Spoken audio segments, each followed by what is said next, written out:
What's happening, fishing friends? Here in the Midwest, a lot of the bass have already spawned, but the good fishing isn't over. In fact, it's just getting started. So in today's video, I'm going to dive into 3 lures that have been extremely effective for me at targeting these post-spawn bass over the past year. So enough yapping, let's get a closer look. All right, the first lure I've got on the list is a simple fluke. Honestly, a lure that I had all but given up on years ago because they would get all kinked up in the package. You pull them out like this, it's like, well, you can't throw that when you want it to be good and straight, just like that. So one thing I did to help with the storage of these is make sure you take the bag, push all the baits down to the bottom. You see how there's extra air in here? Push all the baits to the bottom and tight roll this baby up. Keep all the air and everything squished out of there, and look at that. It's almost like a like a loose vacuum pack, but what that does is it keeps everything in there. Even if you shake it, move it around, everything is still good and straight in there. So that way when you throw this in your bag and it's getting jostled all around, just make sure it's laying somewhere flat, and usually I don't have that issue anymore. So Fluke, back in rotation. Now the thing about a fluke that's so good is the way this thing falls. If you want to mimic a bait fish, this thing is absolutely perfect at that. This is a zoom fluke, and that's really the main fluke that I throw. Regular old 5-inch zoom, super salty fluke. It's got a good slow fall to it, but when you twitch it, the tail back here has all kind of action. Looks like a little dying, darting bait fish. If you ever see bluegill up shallow this time of year, they'll be spawning. Sometimes, if there's low oxygen or temperature fluctuation, some of those will die off and they'll kind of flutter up and sit there for a little bit and then, kind of slow fall and die. And, and then they're on their last leg. They're trying to hang on. This mimics that absolutely perfect. And the days where I was saying, I'm not throwing a fluke, I'm just going to throw a stick bait. Total different, look between the two. A stick bait falls and just shimmies straight down. The fluke will kind of fall a little bit nose down, and there's different weighted hooks and stuff, you could do to alter this. But in general, it kind of falls nose down and kind of has this, kind of spiraling action, looking like a dying bait fish. So if you're looking to mimic little dead, dying bluegill and such up in the shallows, this is perfect. So when and where do I use a fluke? Well, for me, vegetation is the #1 thing I'm looking for. Not all vegetation is going to be the same. In the lakes that we have around here, some of the lakes are so flippin' choked. If I told you to go fish vegetation, you'd be like, where in the heck do I start? Well, I like to find things that I know are going to hold bass, little isolated patches. If there's, a big wood pile or brush pile or log with a little vegetation patch next to it, perfect. These bass want to feel safe. And at this time of year, post-spawn, there's going to be fry garters up there. There's going to be some late spawners coming up there. They want to feel safe. So if you've got like a rock pile or brush pile with some isolated vegetation, that's a perfect canopy for them, like an umbrella over them away from the sun. Those sunny days, they can hide in it. Also, good straight walls of vegetation. So sometimes, you'll have kind of sporadic stuff and you can throw to the holes and stuff. Another great way to attack that. If you're fishing from the bank and you see a big, 4 or 5 foot hole, throw this thing in it. Good chance there's a bass in it. But other spots when you have a good hard wall of vegetation where it's just like literally a rock wall, it's so thick, fishing this on the edge of it and twitching it and working it and letting it just slowly fall. Bass will cruise that weed line, that edge, and a perfect time to throw this in. Good, subtle, natural look. They crush it. Another good spot for me is riprap banks. As I'm walking down longer riprap banks, just throwing this in any sort of visual cover I see. If there's a stump or a log, again, a little isolated patch of grass or something, anything that's just a little bit different, I'm throwing it up with the fluke, popping it a few times, letting it sink.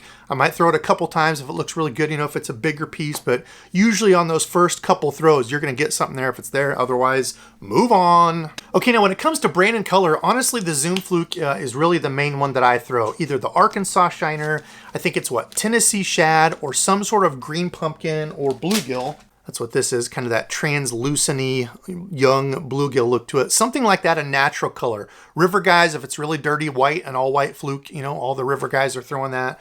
You might find something just a little bit different. There was like a green purple one. I forget what that was. I'll link it down there. I'll leave everything linked below too. Of course, I've got all my links over at Tackle Warehouse.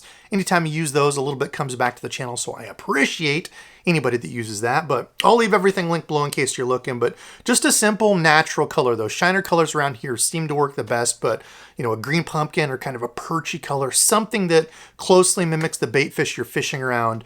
Don't overthink it. If you need like one of those shiners or like a darker green pumpkin, call it a day. Speaking of, there's one that I was throwing, the green pumpkin with purple green flake. What is that? Green pumpkin candy. Another good one to mimic, a little dark bluegill baitfish type deal. But when it comes to the combo for this, I like throwing it on a spinning rig. And again, the two big things for post-spawn fish that I want you to remember are those fry garters that you might see. they're going to be very aggressive. They don't want anything around the fry. The bluegill are going to be spawning after a lot of the crappie I saw, green sunfish, you know, that kind of thing.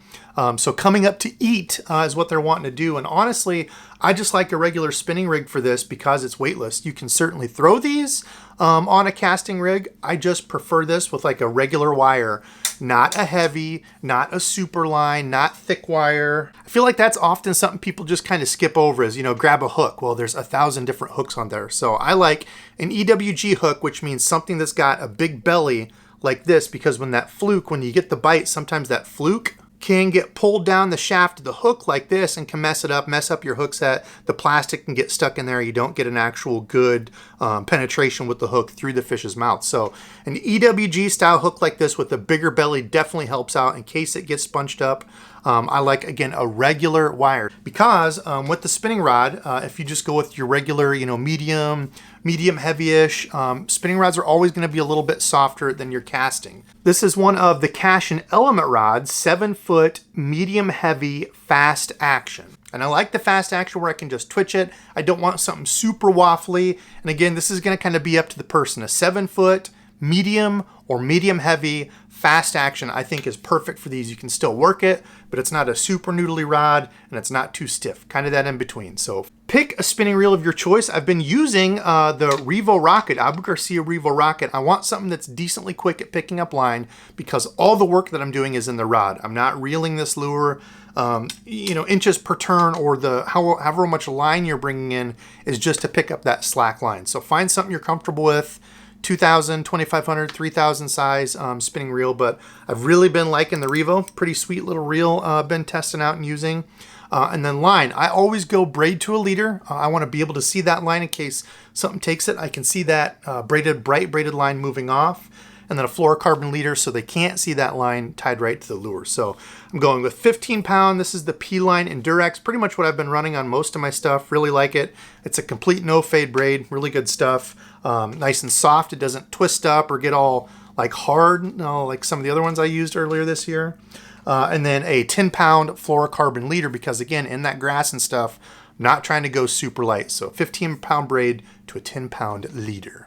Okay, lure number 2, my favorite all-around way to catch bass, the almighty frog. If you're new to the channel, my name's Debo. I really like to frog fish. If I could catch fish on a frog all day, every outing, I would be absolutely happy with that. But sometimes, depending on the time of day or the spot that you're fishing, the frog might not be the deal. However, you can bet your buttons, if it is post-spawn fishing, I certainly have a frog tied on. One of those things that most of the time, you're gonna be able to find a spot on the lake where it's gonna work. You know, whether that's the grass mats like now. There's so much grass in the lakes around here. It is crazy how grassed up they are. And either you're fishing on the outside edge of it, you're fishing over top of it if there's any room, or you're fishing through it. And the frog, being a little ATV topwater lure it is one of the best ways to attack that stuff. And again, going back to those two situations, those fry garters, those fish are going to be cruising around. This is such a good way to get in that stuff. You don't have to have just vegetation. That's one of the biggest misconceptions fishing a frog is you have to have lily pads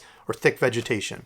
This thing will skip up under wood. So if you've got a bunch of brush or overhanging trees, skip this baby up in there. If you're trying to get real close to the bank, if you see him pushing stuff into the bank, you can throw this right on the bank and drag it off, you know, for that supernatural frog jumping out helplessly. Oh no, into the water. This can go anywhere. It's a great search bait. And that's the other part of this. Even if you just get fish blowing up on it, you see where they're at. You can go back to lure number 1, the old Fluke, as your follow-up lure, throw that in and often catch them that way. Now, the biggest tip I can give with the frog is learn to walk your frog. A lot of people chug a frog, meaning they fish it fast and it just goes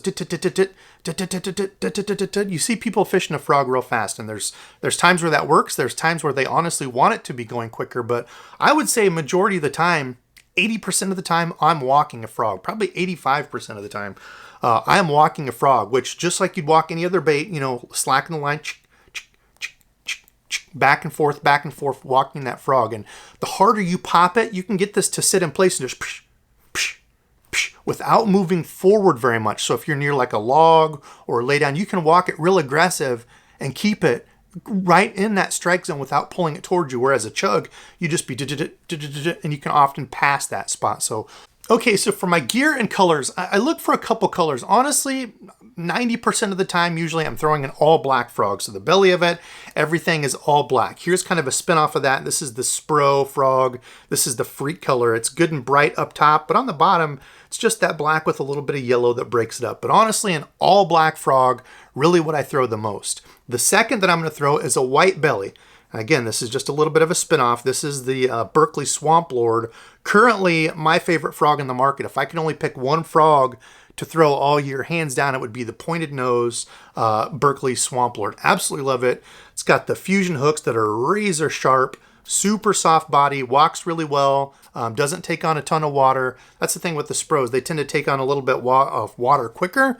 Though this is a great walking frog, you can see it's a little bit longer profile, a little bit longer, skinnier profile. You can see the Swamp Lord's a little bit, you know, chubbier, chunkier, huskier, kind of like Debo these days. Anyway, the Swamp Lord, I absolutely love it. The third one is the old Booyah Pad Crasher. At one of the times, the best, used to be able to get them for like, what, $4 at Walmart? I think they're like $6, $7 now, I don't know. But anyway, the old Smoky in this one, specifically this color in the Booyah Pad Crasher, if you get it up to the light, can't really see it here, but it's like this see-through-ish gray, but it's got a whole bunch of black glitter in it. It's just a very natural look. So those days where it's a little bit sunny, I think this thing is absolutely killer. But all black, all white, and then oftentimes people will argue you need something with chartreuse or bright orange on it if you're trying to mimic bluegill or you're in dirtier water.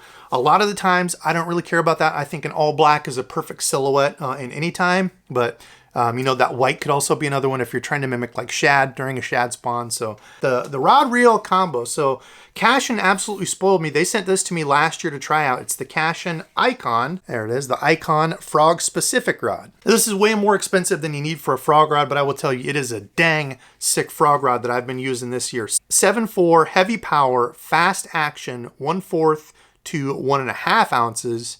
And I have absolutely loved it. It's got a good soft tip to it. So when you load up a frog, some of the rods, you've got to test the tip on it, because if it's too fast of a rod, too stiff of a rod, it's like a telephone pole and you're not accurate with it. That's the problem, is a lot of people say, you have to have a super extra heavy rod to get them out of the stuff.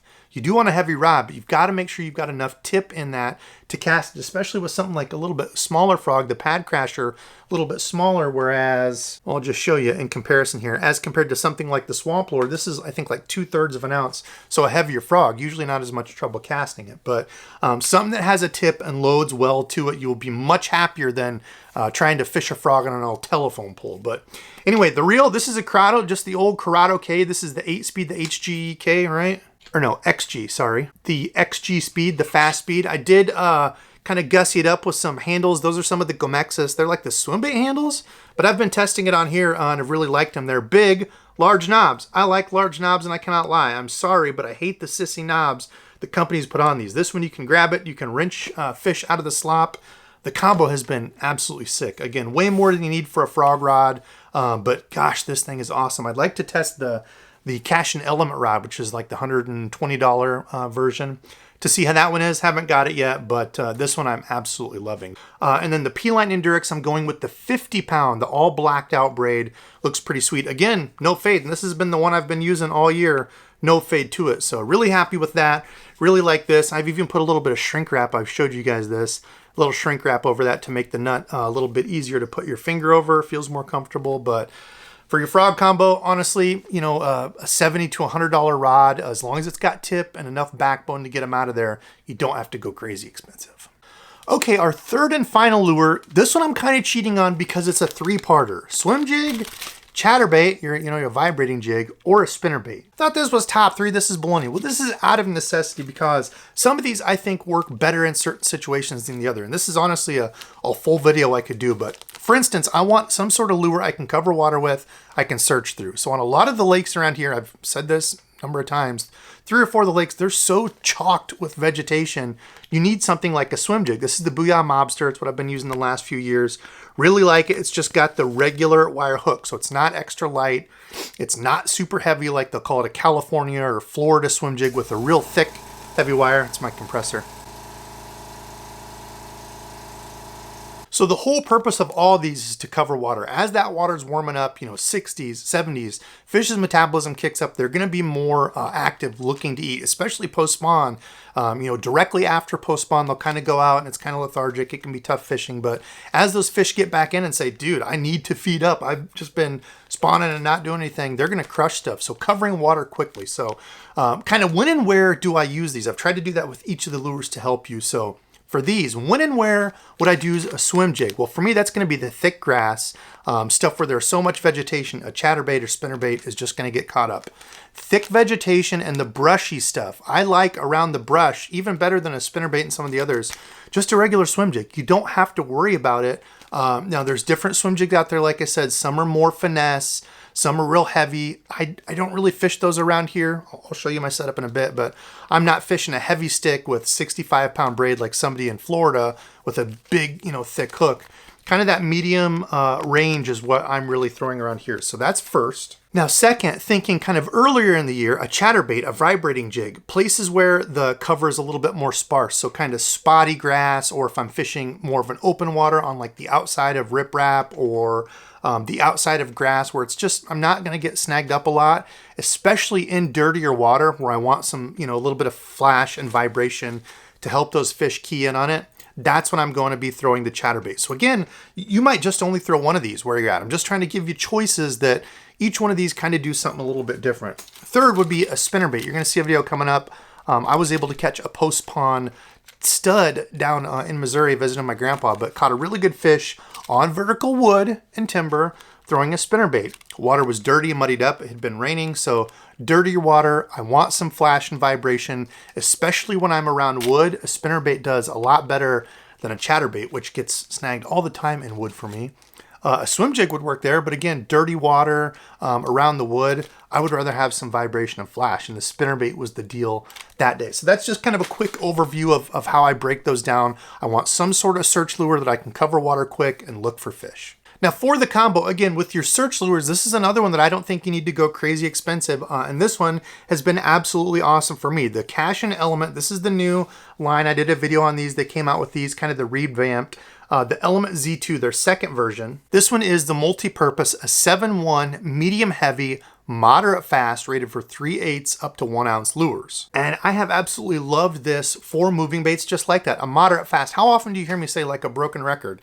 If I had, my first bait caster to do it all, 7-ish foot, medium heavy, moderate fast, meaning it's got a good tip to it. It's got a soft tip where I can load these baits, cast accurately, get, good distance on it where it's not just a telephone pole, and it's a medium heavy. So it's in between most of the lures, that I'm going to throw, starting out 3/8. If I need to go heavier, if I can. If I need to go down, I can. But this, I've thrown a 1/4 ounce on this one. It will handle it all. A multi-purpose, true multi-purpose rod. So absolutely have loved this series. I think Cash did a really good job and affordable.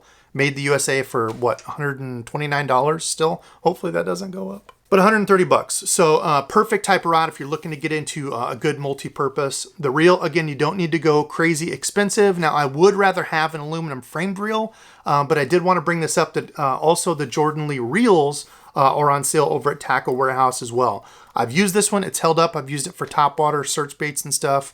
I think for $100, I think this is regularly $110, $120. At that normal price, I definitely think there's better options for $100. However, getting 3 of these for $100 is a pretty dang good deal. So if you're looking for a couple extra combos and such, good way to do that, grab 3 of these. It's been a solid reel.